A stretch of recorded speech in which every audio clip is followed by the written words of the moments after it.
Alright, so I have my icing piping bag filled with the sky blue buttercream, and it's got the grass tip, which is a Wilton tip number 233 on the end of it. I didn't get any purple made up, so once you have the purple made up, you can kind of decide where you want his spots to be on him, and you can do those first. I believe I had it over to the side, but you're just going to plant the icing and pull, so it gives it that nice furry texture. And you'll just do that in a circle.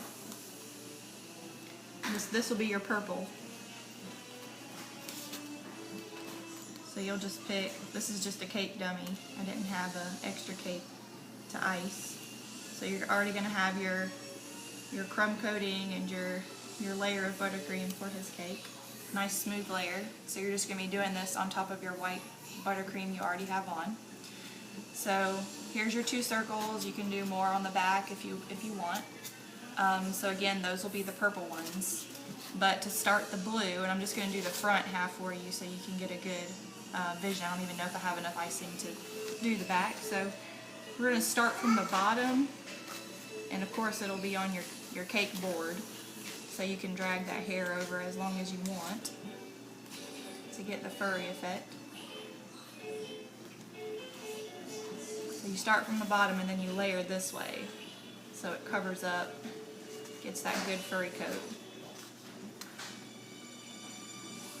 And you would just do that all the way around, and another layer all the way around, or you can do it in sections like this. Either way, whatever's easier for you. So this is his face, so we're going to do probably a little more or less, let's see, than halfway up before we're going to add some of his face elements.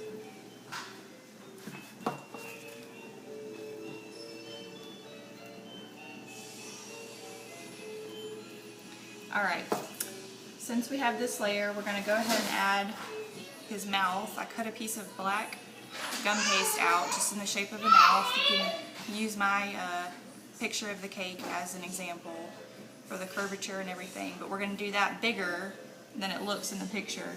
And while that buttercream is still wet, we're going to put it on there, and that'll help it stick. Okay, and here's where you can either get white fondant or white gum paste and hand make the teeth. When I made them, I actually used the royal icing because it was easier. I already had some made up, so we're just going to do teeth. And I'm not at a good angle, so bear with me.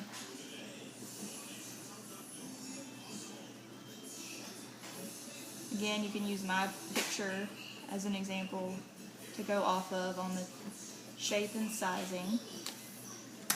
And you can see there are a couple little peaks in there, so if you have a paintbrush, you can just wet it with some water and kind of lay those nicely. That smooths out. Plus it'll dry a little bit smoother, but that water will help lay it all down nice.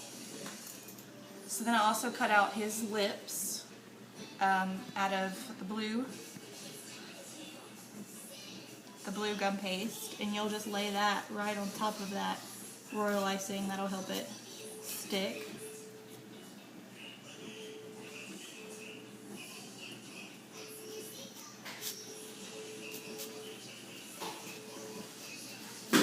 See how it's looking, hopefully looking good. Alright, so then we're just going to continue the hair. Kind of carry it over his mouth just a little bit.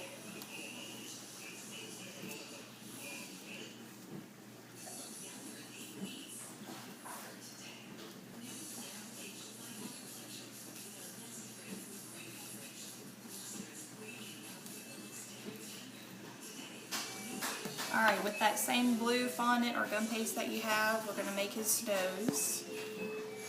Just going to get a piece of it, and you're going to roll it in kind of a oval shape. And you can use a ball tool to make the little nose imprint, or just use your fingers.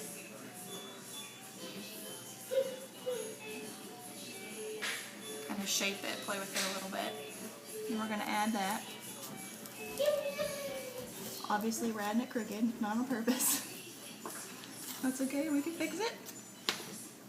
Alright, so then what I did was, I think I told you 4 Rice Krispie treats, but it ended up when I was preparing this for you, I only used 2.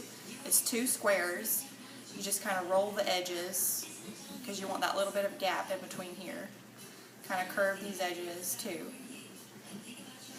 And you're just going to plant them right on the edge of your cake. If you're doing the 2-tier, it bumps right up against that 6-inch nicely. Or if you're just doing Sully, you can put it on the edge. And what I also did was I got a piece of white fondant or gum paste. I rolled it in a ball. Then I set it on the counter and I flattened it out nicely like that. So then you're going to get your other blue that you have left over, and you're going to cut a small circle of the blue and then a smaller circle of the black, and that's going to be his eye. So you'll just press that on there, or you can use a little bit of your royal icing to glue it on. And then you get some more of that blue and you just cut a little bit of an eyelid for him.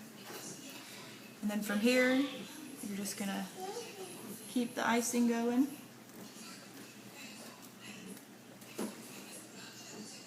You're going to go all the way around.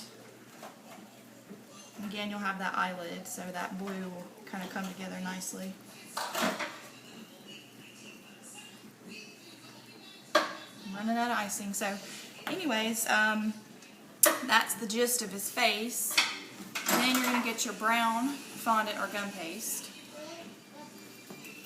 You're going to roll it in your hands.